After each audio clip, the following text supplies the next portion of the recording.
3 अक्टूबर शारदीय नवरात्रि, ये जड़ मिल जाए तो छोड़ना मत, इतना पैसा बरसेगा। हे जगत माँ, हे अम्बे रानी, यदि नवरात्रों की इस वीडियो को जो भी भक्त सच्चे दिल से लाइक करे उसके घर में अपना स्थान बना लेना, उसकी गरीबी दूर कर देना। जय माता दी। दोस्तों, इस वीडियो को लाइक ज़रूर करें। शारदीय नवरात्रि इस बार 3 अक्टूबर दिन गुरुवार से शुरू होकर 11 अक्टूबर दिन शुक्रवार तक चलेगी और 12 अक्टूबर दिन शनिवार को समापन होगा। इस बार माता रानी पालकी पर सवार होकर पृथ्वी लोक पर पधारेगी और नवरात्रि पूरे 9 दिनों की चलेगी। 9 दिनों के नवरात्रि बड़े ही शुभ और विशेष अत्यंत दुर्लभ होते हैं। दोस्तों, दम है तो नवरात्र के किसी भी दिन इस पौधे को जड़ से सहित उखाड़ करके ले आना। आपकी तत्काल गरीबी मिट जाएगी, आपके दुख दर्द सब मिट जाएंगे। नवरात्रि के पूरे समय को चैतन्य अवस्था कहा जाता है। नवरात्रि के पूरे समय को जागृत अवस्था भी कहा जाता है।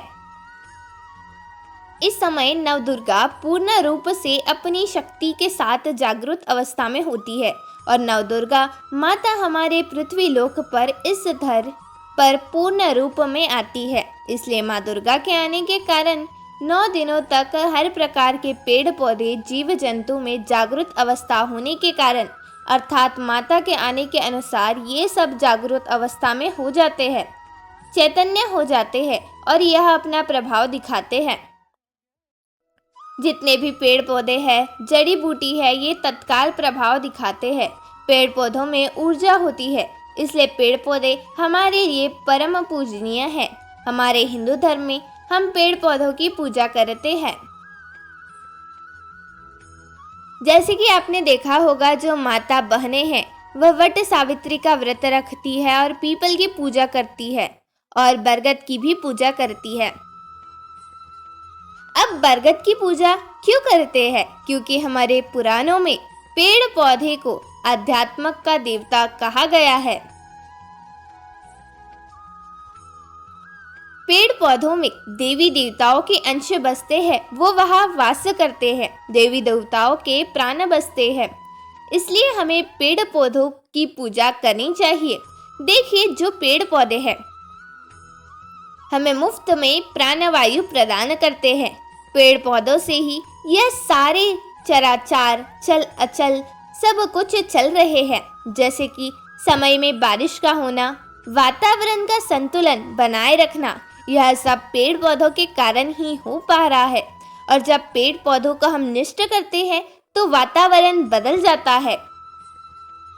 तो नवरात्रि के समय में, रात के समय में ऐसा कौन सा पौधा है जिसे उखाड़ कर लाना है, जिससे आपकी गरीबी तत्काल मिटेगी? मैं आप लोगों को जबरदस्त चमत्कारी पौधे के बारे में बताऊंगी। जानकारी बताने से पहले अगर आज की वीडियो मिस कर दिए तो फिर बाद में पछताना पड़ेगा, क्योंकि नवरात्रि पर्व ही एक ऐसा समय है जिसमें पेड़ पौधे और जड़ी बूटी पूर्ण रूप से जागृत अवस्था में होती है। मैं हर दिन वीडियो में बताती हूँ कि जागृत चीज़ ही हमेशा प्रभाव दिखाती है, उसमें चैतन्य होना ज़रूरी है और प्राण डालना, शक्ति डालना ज़रूरी होता है। और नवरात्रि के समय में कोई भी पेड़ पौधा लाते हैं तो आपको मंत्र जाप करने की ज़रूरत नहीं पड़ती, उसे सिद्ध करने की ज़रूरत नहीं पड़ेगी। वह पेड़ पौधा स्वयं नवरात्रि के समय में माँ नवदुर्गा होने के कारण स्वयं सिद्ध हो जाते हैं। बस नवरात्रि के समय में यह पेड़ पौधे आपको अपने घर में लाना चाहिए। तो कौन से ऐसे पेड़ पौधे हैं जिन पौधों को घर में लाने से व्यक्ति की गरीबी मिटती है, दुर्भाग्य दूर होता है? इस वीडियो में मैं आप लोगों को सारी जानकारी बता दूंगी। आइए वीडियो में जानते हैं कौन से पौधों को हम नवरात्रि के समय में लाना चाहिए और कौन से वह 2 पौधे हैं। प्रथम पौधा है सहदेवी। अभी मैं आप लोगों को सहदेवी की जानकारी बताने वाली हूँ, इसे अच्छे से ध्यान से सुनिए।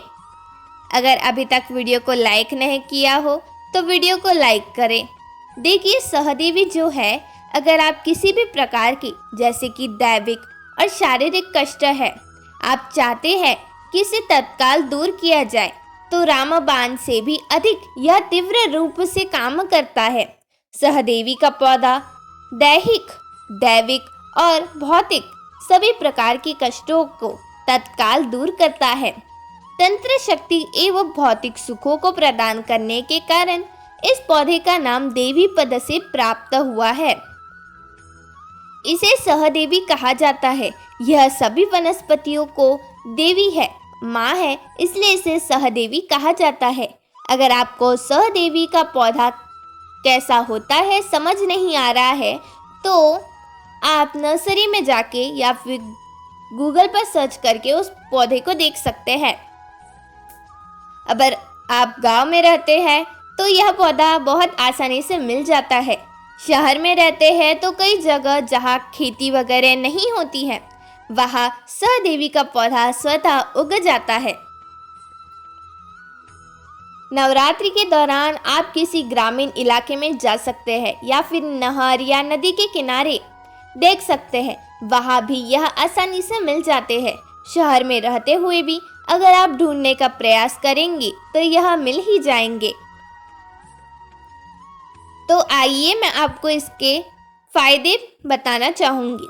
हमारे धर्मशास्त्रों के अनुसार तुलसी के साथ गमले में इस पौधे को लगाने से सभी प्रकार के अलौकिक सुख प्राप्त होते हैं। अगर आप तुलसी के साथ सहदेवी को अपने घर में लगाकर पूजा करते हैं तो इसके प्रभाव कई गुना बढ़ जाते हैं,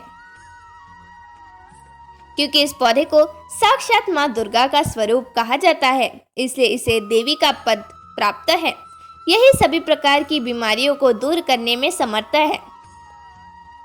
अब मैं आपको इसके अनगिनत चमत्कारी प्रयोग बताने का प्रयास करूंगी।